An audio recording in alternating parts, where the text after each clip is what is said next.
Hey guys, what's up? My name's Shredio, and welcome to the 5.2 Assassination Rogue PvP guide. So in this guide I'm going to give you a basic idea about spec, reforging, rotation, and just generally how to stay competitive in PvP as an Assassination Rogue against sub-rogues and most other classes. So let's get started. A big chunk of Assassination's damage comes from its poisons. One of the passive abilities that we get is called Venomous Wounds. Each time your Rupture or Garrote ticks on a target that's poisoned, you have a 75% chance to do additional poison damage to that target and also regain 10 energy back. This is important, and this is why Rupture is priority over Slice and Dice for an Assassination Rogue. Vendetta is one of our big offensive cooldowns. Basically, you mark the target for 30% extra damage for 20 seconds, has a 2-minute cooldown, it can be used in stealth, and you want to line this up with all your other bursts to get the maximum effect of that extra 30% damage. Envenom is our big finishing ability, much like Eviscerate for a sub-rogue, but with one added benefit to it. Envenom refreshes your Slice and Dice to its maximum duration, regardless of how many combo points that you use for it. So as long as you have Slice and Dice active when you're envenoming, you should never have to reapply your Slice and Dice.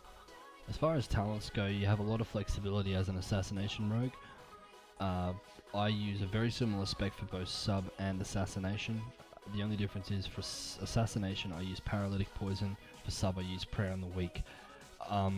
It really comes down to your playstyle more than anything else. If you play more offensively or more defensively, it depends. I like to err on the side of caution and take as much of the defensive abilities as I can. But like I said, spec is really open for personal playstyle.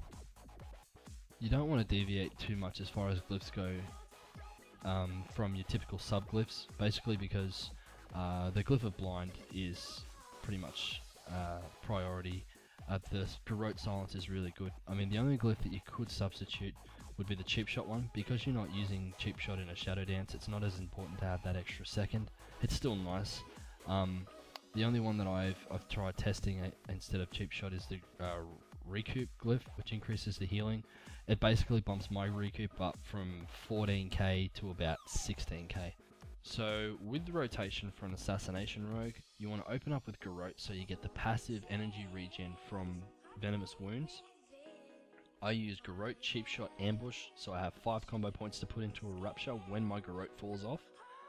I also use Mutilate and then Slice and Dice to get my Slice and Dice rolling. It doesn't need to be a 5-point because remember, we get our Slice and Dice refresh to its maximum duration regardless of how many points, as long as we use an Envenom.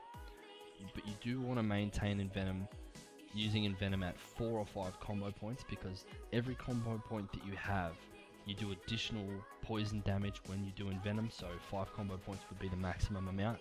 When you're ready to burst, as long as you have your Slice and Dice running and you have your Rupture up on your target, you want to pop them into a Kidney, pop Vendetta, Shadow Blades and Trinket.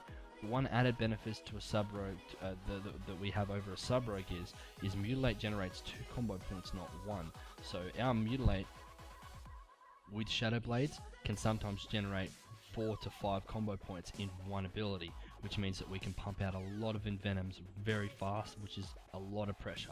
We're not so much a burst spec like sub is, as more of a sustained damage spec. Okay, so as far as reforging, gemming and stuff like that, and enchanting is all straightforward. But gemming, basically as a rogue in current 5.2, as the same as it was in 5.1. You want your red sockets to be flat agility, you want your yellow sockets to be flat resilience, and you want your blue sockets to be PvP power and PvP resilience. Basically, you want to stack as much resilience as you possibly can. And enchant, you want a Purium for your offhand, Purium weapon chain, and Dancing Steel for your main hand, for the 1600 agility that you get from that. And basically you want to reforge absolutely everything into Mastery. Mastery increases our poison damage. Poison is where majority of our damage is done. So basically you want Mastery, and then Crit, and then Haste, in that order. Mastery first, reforge anything into Mastery that isn't Mastery, and anything that you can't reforge into Mastery, reforge into Crit. Once again, I'm Shredio. Thank you for watching the guide. I hope I answered any questions you have about the Assassination spec. It's looking really strong for 5.2. I'm going to continue to play it in arenas and in RBGs and in random battlegrounds because it is a lot of fun to play. I hope a lot more rogues start playing it. Hope this guide helped, and I'll leave you with some battleground footage now. Laters.